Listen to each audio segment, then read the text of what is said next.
higher, 1% on the day. That's going to be good enough for a gain on the week. The NASDAQ also higher slightly on the week by about 0.4%.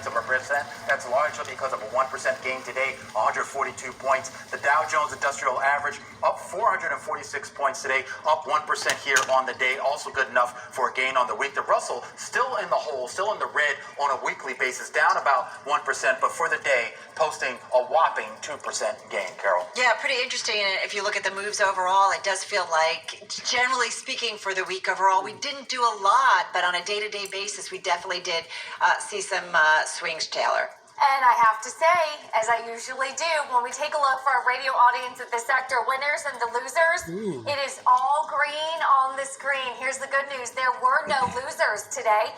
Let's start with some of the winners. Of course, with yields finally getting that lift up, some of the big outperformers are dividends, banks, insurance companies, energy. You're up anywhere from 2 to 3.5% as that reflationary trade really comes back into vogue. And you are seeing a little bit of some underperformance, though it's still green for our losers. You're up still 0.3% for some of the retail, pharma, hardware, household products, utilities, some of those bond proxies that typically don't do well when yields rise. This puts a lot of pressure on Tim because he's got to come up with decliners. Yeah. I know, it's a tough day for him.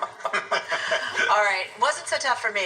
A lot of gainers. S&P 500 down, NASDAQ and the NASDAQ 100 closing at a record highs. That's just crossing the Bloomberg terminal. So let's get to some of those gainers. Financials are going to be in focus next week with the big banks reporting. Discover Financial getting a jump start on it, up 6% on an upgrade over at Citi. They upgraded to a buy from a neutral, upping the price target to 150. Barclays also raising its price target. Chinese ADR is also in focus, rebounding after the Chinese government clampdown on its domestic social and data tech giants. JD.com up almost 4%. And then got to talk about Checkpoint Software, up 4.7%, upgraded to positive from mix by OTR Global Checkpoint, and it was a top gainer in the NASDAQ 100, Tim. Well, even though there were so many gainers significantly outnumbering the decliners, I was able to find a few. Let's start with Biogen, falling this afternoon after the news that the head of the FDA said she's seeking a federal investigation into the approval of Biogen's Alzheimer's disease drug, a highly unusual step that will increase scrutiny of a heavily criticized clearance.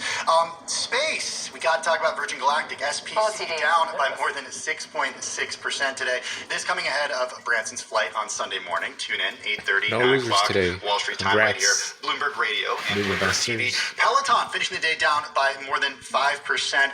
Look,